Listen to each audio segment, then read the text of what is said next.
ow, ow. Fuck. Is this on? Can you hear me? How you guys doing? Get up for these guys. How's everybody doing? Good, good. Off night, huh? I feel like I'm about to give a TED talk. I usually have like a microphone. But yeah, it's great, guys. Hey, how's everybody doing? Good? Actually good? Like, you were just saying that? Awesome, awesome. If you don't know me, I'm Ben Zimmer. Emphatically, they introduced me as Ben Zimmer. That's actually my name. I'm known for my impressions online. That's how Ephraim and I ended up meeting, like actually. Are we like impression people here? Like we like impressions? Okay, thank God. Geez, because sometimes you rip out the impression, it's like the guy, like I'm like, it's like a variation of like the guitar guy at the party. You know what I mean? It's like a more like autistic version of a guy who pulls the guitar out at the party. Like you have to know your audience, you have to know who you're gonna rip the impression out with because, God, I remember I was doing a comedy show in Brooklyn, which, hold your applause on that one. I was doing a comedy show in Brooklyn and I ripped a Trump impression because I do one. And like I lost the air out of the room. It's like I admitted to being at January 6th, which I wasn't. I wasn't. Actually, I had my daughter's dance recital was that day, so I couldn't go. But it's just not an alibi. That guy Ricky that came in here was making everybody uncomfortable, right? I saw him yell at a few people. You're nodding, you agree? Yeah, he's not right. He's not right. It's bad news. It smells like cream cheese. Not even like good cream cheese, like the opened cream cheese from the day before in the fridge. It's fucking bad. But, you know, bombing like that, I completely lost the room. And then I was like, whoa, okay. They're pulling back on me. And the complete shit show. Bombed. It was bad. Walked off. I didn't want to do stand-up ever again after that. But, you know, like in hindsight, it's kind of like an act of valor. You know what I mean? Like you got to just fucking ride it out and just take it.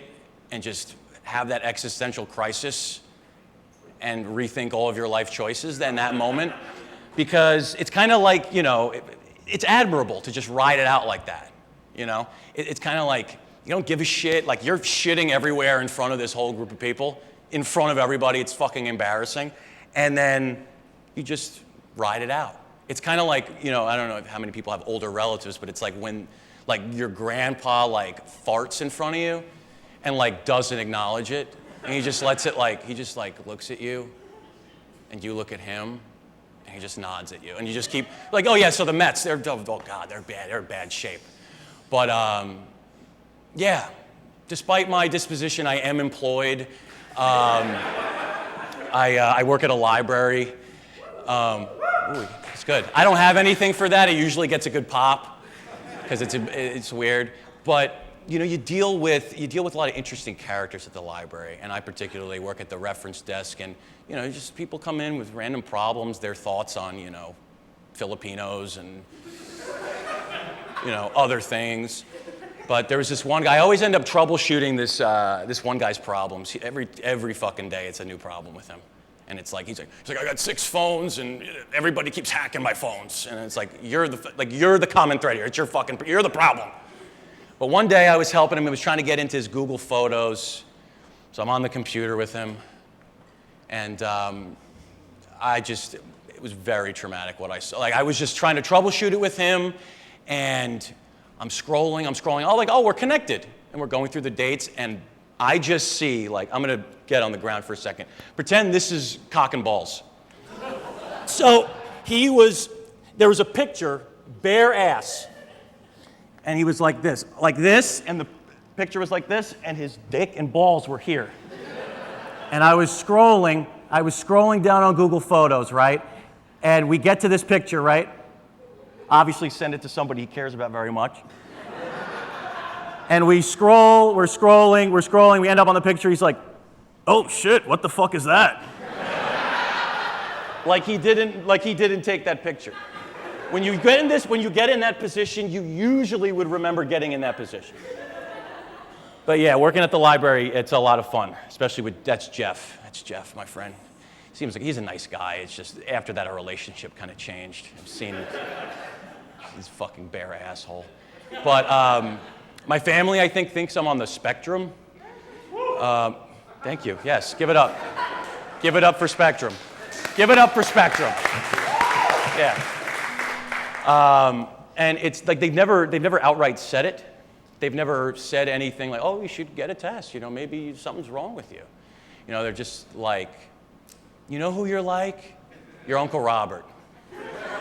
My Uncle Robert is the most autistic person I've ever met in my life. And he doesn't let anybody touch his hair. He color coordinates every outfit he's ever worn. He wears like red Adidas shoes with a red puffer, white pant, like very Italian guy. And he just knows every sports fact ever. So like in so many words, they're basically telling me I'm probably on the spectrum or I should get tested or something. But my Uncle Rob, I was telling him I also counsel kids too, and I was talking to him about that.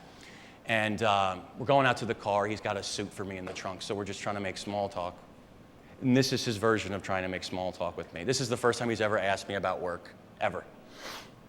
And again, I work with kids, counsel kids. It's like a big brother, big sister program. So we're walking to the car, he kicks the fucking trunk open, and he's like, yeah, so here's the shit, you can take that. How's work? It works fine, you know. If the kid kills himself, do you get like a demerit or something like that?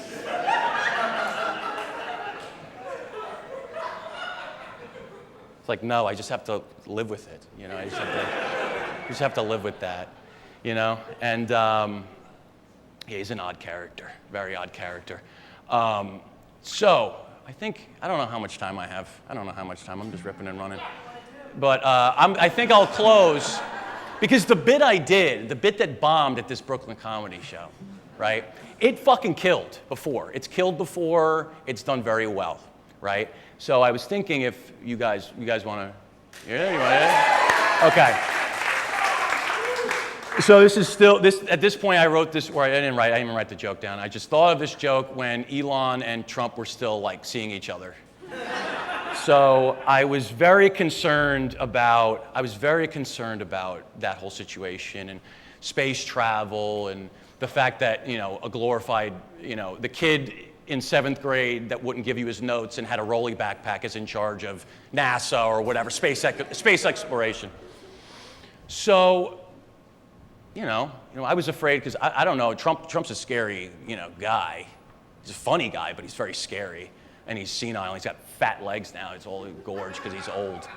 But I was scared because I don't think he knows what's possible, Mars, space exploration, that kind of thing.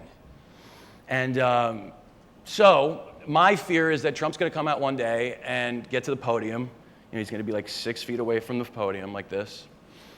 He's like, well, folks, we